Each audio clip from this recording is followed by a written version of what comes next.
English अच्छी बोल लेता था मैं उस टाइम पे बहुत ज़्यादा, क्योंकि चाइनीज़ लोग आते थे पैसिफिक के अंदर, पता नहीं कैसे कैसे लोग आते थे, वो इंग्लिश में ही बात करते थे। तो हम लोग पता नहीं किस किस उसमें बात करते हैं, जीन्स की 32 कमर है, ये है वो इंसीन में बात करते हैं, व्हाट इज द इंसीन। तो मैं उनको बताता था सर ये। तो एएम को मैंने ना उस दिन 4 जीन्स भेज दी, जबकि उसको लेनी नहीं थी, वो तो इंस्पेक्शन उस पर था, ऑडिट पे। तो मैनेजर के पास गया, ये बंदा कौन है, बोला ये नया है। अच्छा, इसको शाम को बुलाओ पार्टी में। तो शाम को हम पार्टी में थे, तो जो मैनेजर था वो बहुत ऐसी तैसी करता था, मेरी वॉशरूम भी नहीं जाने देता था। तो वो मैनेजर जो है जब तक थोड़ा सेट हो गया तो एरिया मैनेजर मुझे बैल्कनी में ले गया, स्टोर मैनेज कर लेगा। तो मैनेजर अंदर ही बैठा है जिससे मैं बहुत जलता हूँ। तो मैं चाहता था कि हाँ मैं कर लूँगा, और फिर मुझे दिखा मैं यहीं रह जाऊँगा यार। उस टाइम की बात कर रहा हूँ मैं, जब 2012-13 में वो मुझे 28,000 इन हैंड दे रहा था कि 28,000 तेरी सैलरी, अपना स्टोर मैनेज कर लेगा। तो मैंने उसको बोला मेरी ग्रेजुएशन चल रही है, मेरा फाइनल ईयर है, मुझे पापा मारेंगे और मुझे ग्रेजुएशन तो करनी थी। बट उसके बाद मैं बॉम्बे भागा। मैंने अपने पिताजी के पास जाके हाथ पांव जोड़े और मैंने कहा भाई मुझे फाइनली कुछ पैसे दे दो।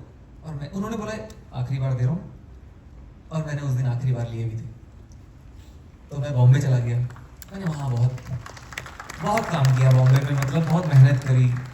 जिन चीज़ों के बारे में वहाँ एक्टर्स बताते नहीं है कि मैंने क्राइम पेट्रोल किया है, एक्टर्स बॉम्बे में बताते नहीं है कि मैंने क्राइम पेट्रोल किया है। अगर किसी बड़े प्रोडक्शन हाउस में जाते हैं ना तो नहीं क्राइम पेट्रोल नहीं किया। तो वो भी करने में मुझे 1.5 साल लगा।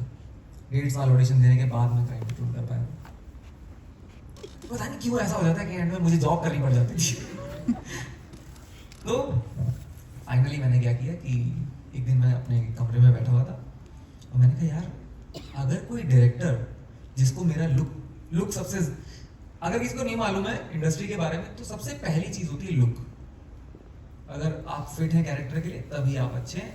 आप फिर उसके बाद चाहे अच्छे एक्टर है गंदे एक्टर है ये मैटर नहीं करता, ये सब बात की चीज है। तो मैंने कहा यार कभी किसी डायरेक्टर को लगेगा कि मेरा लुक अच्छा है तभी मेरे पास काम आएगा। कोविड ने मुझे ये सिखाया कि जब तक किसी डायरेक्टर को नहीं लग रहा है तब तक मेरे पास काम ही नहीं है। विच मीन्स अगर दोबारा कोविड आ जाता है, जब तो कोविड ठीक हो गया उसके बाद मैं सोचा अगर दोबारा कोविड आ गया तो मैं तो एम्प्लॉयमेंट के लिए किसी डायरेक्टर के भरोसे बैठूँ। मैंने कहा नहीं मैं अपना काम करूँगा। मैं उत्तराखंड वापस आया और मैंने वहाँ से कंटेंट क्रिएशन शुरू नहीं किया, अपनी स्क्रिप्ट्स लिखना शुरू किया। हम लोग शॉर्ट फिल्म्स बनाते थे उस वक्त सारे दोस्त मिलके, ठीक है। मैं तुम्हें बेसिकली ये सब इसलिए बता रहा हूँ कि ये एंड में आएगा उसी चीज पर, निचोड़ वही है। You just have to be a doer. If you not a doer आप वो क्रैक ही नहीं कर पाओगे। अब वो सबको मालूम है, एक वीडियो थी मेरी जिसमें मैं बोलता था कि योर पहाड़ी accent is crazy, can you do that again. तो आप अगर फ्राई पैन को फ्राई पैन बोलते हैं तो हमारे पहाड़ में बोडियां फ्राई पैन को फरे पैन बोलते हैं, है कि नहीं है। तो बहुत सारे एक्सेंट्स हैं अपने, अलग अलग डायलेक्ट्स हैं। 10-10 किलोमीटर में गढ़वाली भी बदल जाती थोड़ी सी। तो मेरी एक वीडियो वायरल हुई, वेंट वेल, बहुत बढ़िया रहा। उसके बाद से मैंने कंटेंट क्रिएशन शुरू किया और मैं बनाता रहा। ब्यूटी ये है कि मेरे 17,000 फॉलोअर हुए इंस्टाग्राम पे। अभी अभी अभी नहीं बहुत पहले 17,000 हुए, सॉरी 17,000। दिमाग खराब हो गया, मैंने कहा ये 17,000 कहाँ से आ गए। और मेरा बर्थडे भी आ गया। तो कुछ ऐसे चुलधारी दोस्त होते हैं जो बोलते हैं कि तू ना वो रख ले, क्रिएटर्स मीट, वो क्या बोलते हैं उसको, मीटअप रख ले।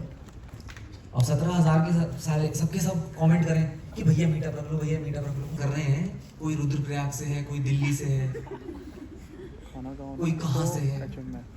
तो गिन चुन के 17 लोग हैं, ठीक है। मेरा इतना बुरा बर्थडे कभी नहीं गया, ह्यूमिलिएट हो गया बहुत ज्यादा। और उनमें से कुछ लोग, मतलब मैं यहाँ तो हम हंस रहे हैं, पर वहाँ मेरी शक्ल उतर चुकी थी, मेरी आंखों में मोटे मोटे आंसू आ गए थे कि कुछ लोग बहुत ज्यादा हंस रहे थे। कुछ लोग ऐसा भी कह, जो फिल्मों में कैरेक्टर होते हैं ना कि क्या मीटअप करेगा तू, ऐसे रियल कैरेक्टर्स होते हैं भाई। इतने ईवल लोग होते हैं, वो आपकी स्पिरिट तोड़ने में बहुत विश्वास रखते हैं। तो वहाँ 5 जन खड़े थे जो दूर बैठ के हंस रहे थे, उनमें से मेरे बहुत ही करीबी दोस्त भी थे। उस बात का ज्यादा दुख लगा मुझे कि यार ये कैसे हो सकता है यार, ये लोग क्यों। कभी कभार आप ह्यूमैनिटी से सवाल करते हो कि ये लोग मेरे साथ ऐसा क्यों कर रहे हैं यार, मैंने इनका क्या बिगाड़ा है। ऑफ कोर्स मैंने केक कट किया पर खाया नहीं। और मैं वहां से निकला और मैंने उन 5 को बोला कि एक दिन मैं स्टेडियम भर दूंगा सालों।